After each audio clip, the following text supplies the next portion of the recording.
Now, recently, the CEO of Cinemark, the third biggest movie chain in the country, said they expect most theaters to be open up and running by July. Fingers crossed.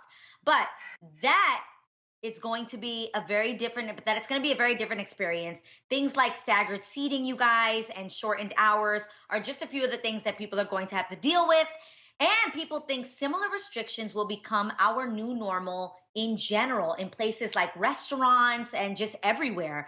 So, ladies, with these places hopefully opening up by July, will you be going right away?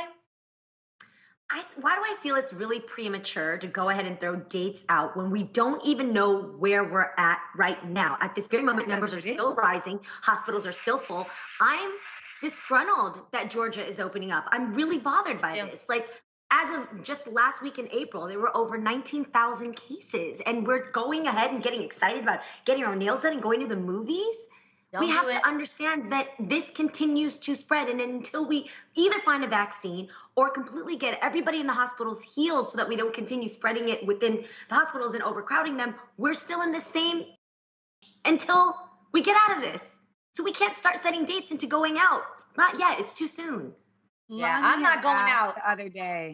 Lonnie asked the other day, like, why is it that we can't, like, as a nation, just decide to do what we got to do to catch this containment? And I stand by this, that because not everybody is concerned about the welfare of Americans. And I mean Americans of different age groups, different races, different classes. You know, you have some people, you have, senators who are petitioning to have the beach open because they own a beach house. And it's like, Ohio is looking to open their state, and their prison system has like the highest rate of deaths from COVID. Like, and then I think, again, we have to come back to the fact that it really is just because we as our government had not prepared for something like this. Now they're trying to open it back up because it's like, oh, we need to get the economy going again, and we need to get people going again. It's about money. And other countries are not having to do that in the same way, yo. Yeah. I'm not going to no movies.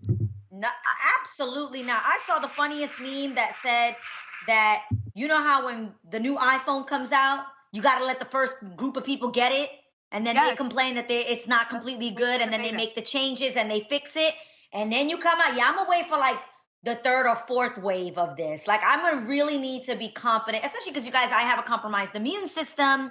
Yeah, I won't be going outside.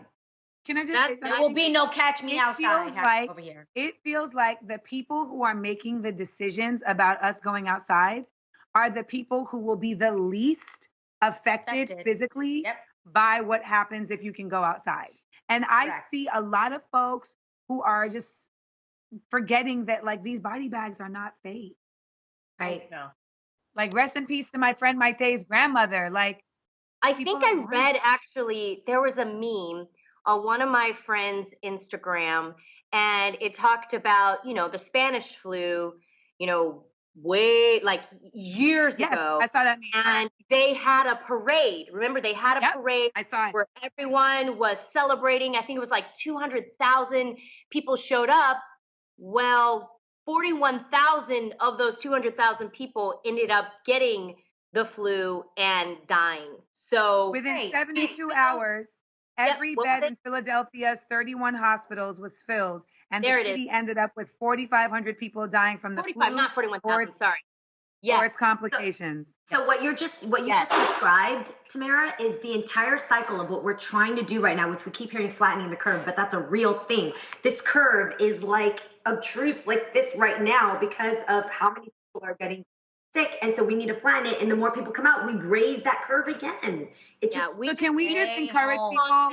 Can we just encourage people to stay home if they can? Like, even if they're saying open up doors, like, make the best decisions for yourself, your family, and your communities, and stay inside.